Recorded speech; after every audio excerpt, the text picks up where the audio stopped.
negro, homossexual, ex-MBL, que agora é bolsonarista raiz. Bolsonarista raiz agora. Boa tarde, CIPEC! Boa tarde, gente. Vocês estão acordados? Muito bem, pessoal.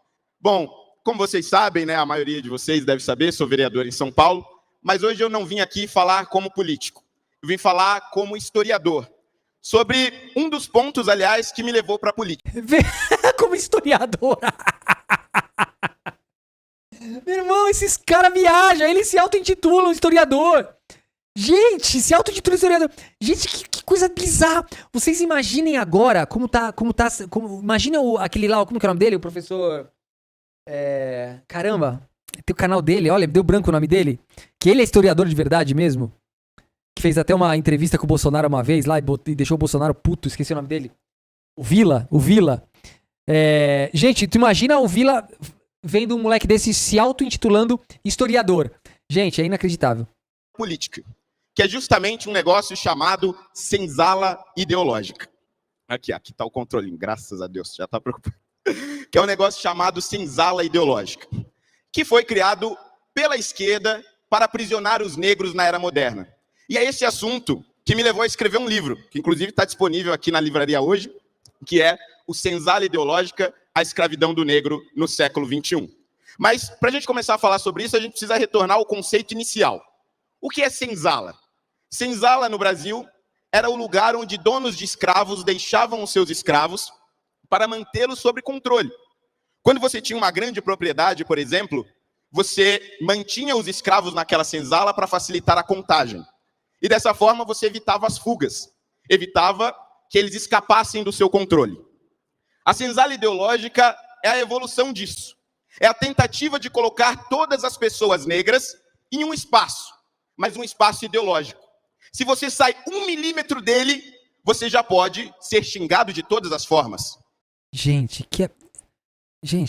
meu, você imagina todas as pessoas que são maltratadas em lugares, que são discriminadas. A Carla Zambelli que correu armada atrás de um jornalista negro.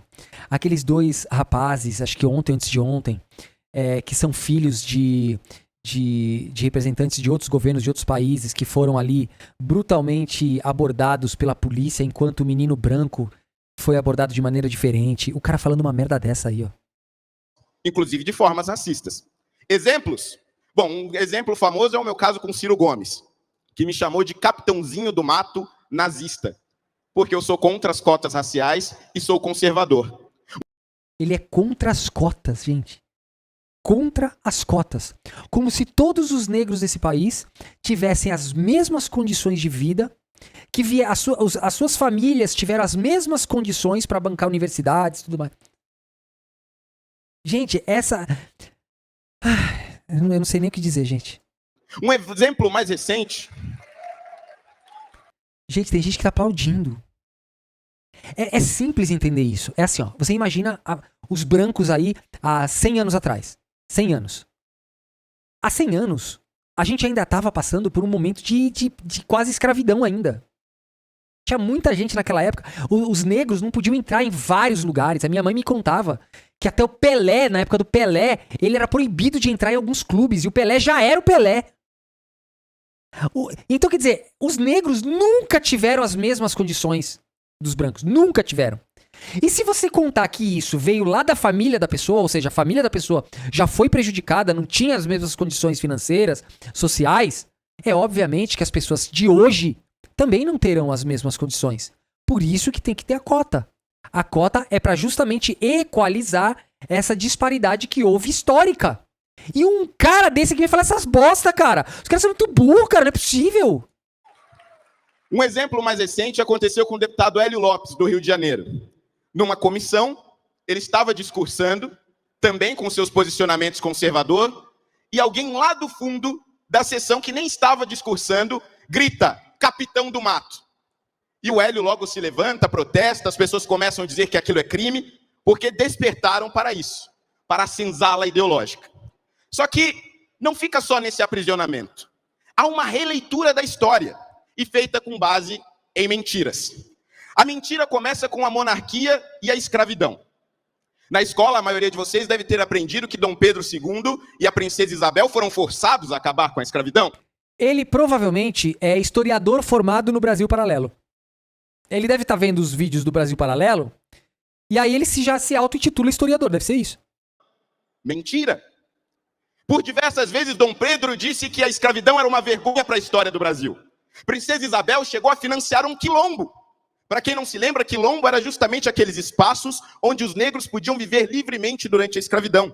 Princesa Isabel foi uma das financiadoras do Quilombo das Camélias ou Quilombo do Leblon, que era justamente conhecido... O Agarro, ele vem sempre com essas piadinhas no nome. Ele falou assim, há 100 anos, conservadores queriam a volta da escravidão. Sim, eu até falei sobre aquela guerra lá dos Estados Unidos, esqueci o nome agora.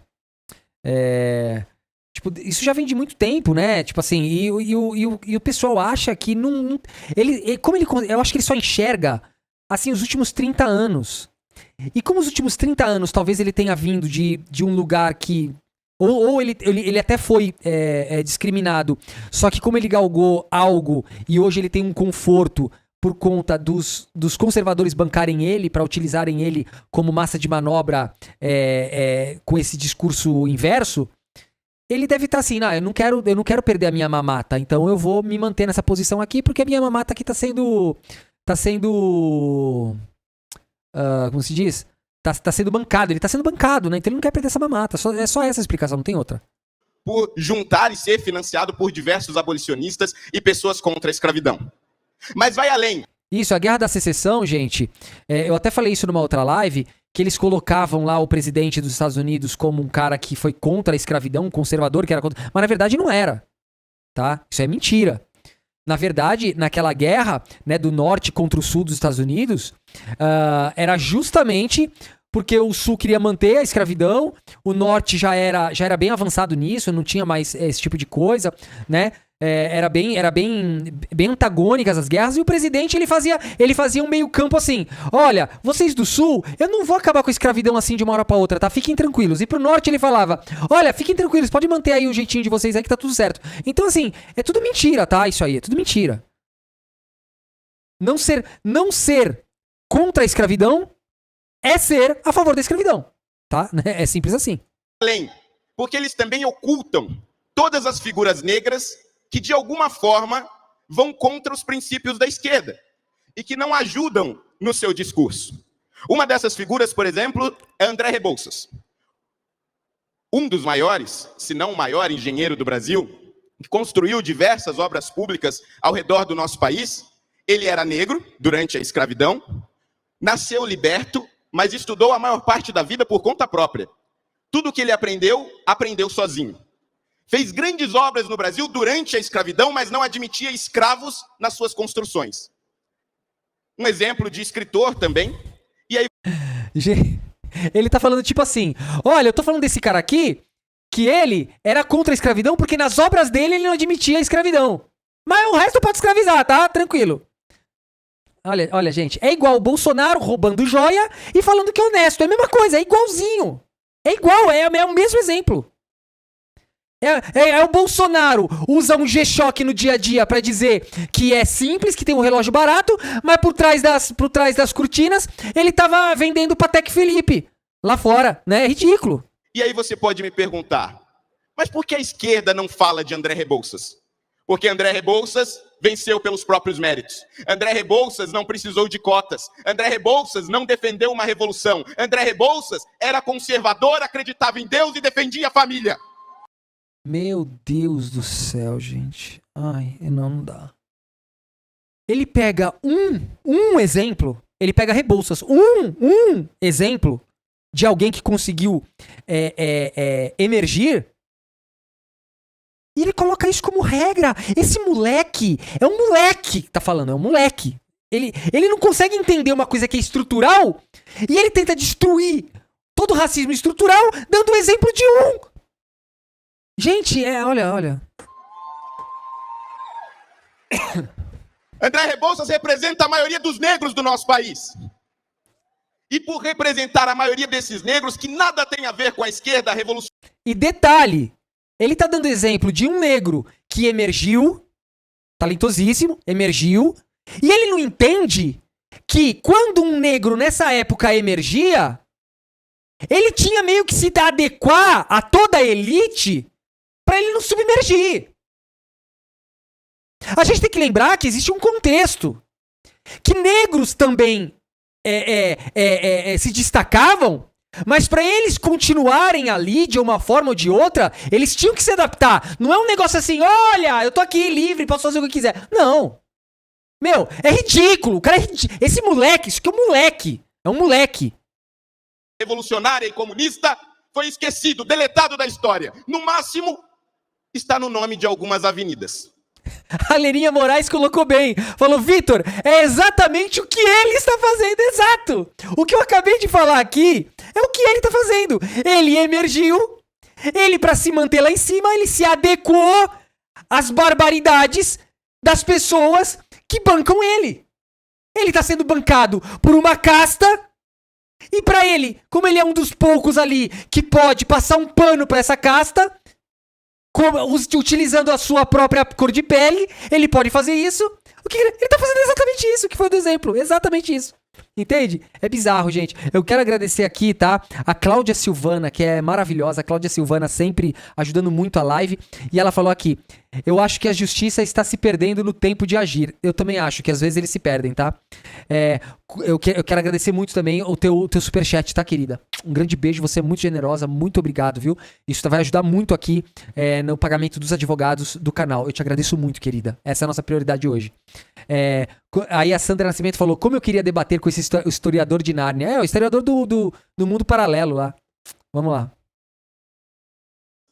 Mas tem mais. José do Patrocínio, por ser negro, não conseguiu entrar na faculdade de medicina. Se formou em farmácia. Depois foi escritor, jornalista e um dos principais defensores da abolição da escravidão do nosso país. Era próximo também da monarquia. E por ser próximo da monarquia, foi esquecido da história. Mas ele, por exemplo, foi o responsável por declarar oficialmente a proclamação da República no Brasil. O golpe republicano, que se consolida em 15 de novembro de 1889... Bom, gente, eu ia mostrar basicamente essa parte, por quê? Porque isso aí mostra qual é a estratégia dele. Eu só queria mostrar qual é a estratégia dele. Eu não vou ficar estudando um monte de merda aqui, porque a estratégia dele qual é?